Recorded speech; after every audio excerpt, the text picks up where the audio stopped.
Hi Team MD! Sa Father's Day ngayon, ititreat namin si Charles sa favorite restaurant niya, Texas Roadhouse. Ayun, so excited na rin mga batang kumain dyan guys kasi favorite namin ang kanilang bread. Ayun, so mag-order sana ako ng margarita. Kasi yung frozen margarita nila guys ay fix na pala yung alcohol. Gusto ko sana less alcohol para makainom ako. Kaso mag-breastfeeding kasi ako guys, sabi ko din na lang. Mag-order na lang ako ng lemonade, strawberry lemonade yung in-order ko. Sa dinner naman, nag-order ako ng grilled salmon, corn, tsaka mashed potatoes. So, kumain muna kami ng appetizer, guys. Buffalo wings ang in-order namin. Subuan ko sana si Habi, sabi niya, hindi niya type yung hindi niya type yung sinubo ko sa kanya, guys, kasi ako daw dapat susubuan niya sa gabi. Just tong asawa ko, naglalande. Gusto ko yan guys, subuan ako. Ayan mga bata guys, so habang nagwe-wait kami sa food, nag-enjoy naman sila sa panonood ng YouTube. Ayun, gamit nila yung cellphone ko.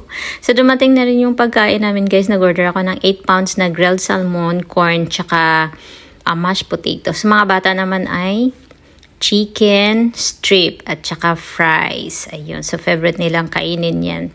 Si Habi naman ay nag-order ng fried chicken na may gravy. Ayun. Ang laki ng order niya, guys. Pero naubos niya yan, guys. Grabe. Hindi niya lang ma-type masyado kasi masyado ng greasy. Sabi ko, tiisin mo na lang yan ang order mo ko, diba? Pero naubos niya. Yan yung mga tipong ayaw daw. Pero, naubos yung pagkain. Sabi niya, bakit mo ako binibidyohan habang kumakain? Ayaw niya kasi guys na bibidyohan siya habang kumakain. Tapos, kinuha ko na lang yung camera ko. Naka-face na sa akin kasi ayun yung binibidyohan siya. Si Astra naman tulog na sa gilid ko. Ayan, sinilip ko kasi gumalaw siya pero bumalik naman sa pagtulog. Back sa hotel na kami guys. Nakapag-bihis na rin ng pajama.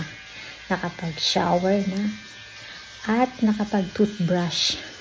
Time for bed. Pero may bit-bit kaming take out galing sa Texas Roadhouse. Pakita ko sa inyo guys. Nag-take out kami ng bread. Tsaka leftover ng mga bata. Ito yung bread guys. Ayan na yan, cinnamon cream butter. Ito yung tira nila. French fries tsaka chicken strip na bilog.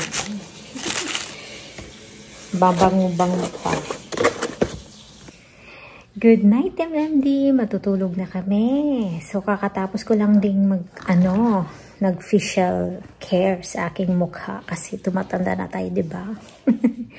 Naglagay ako ng moisturizer, of course, hyaluronic acid at retinol para gumanda ang ating mukha. Tsare!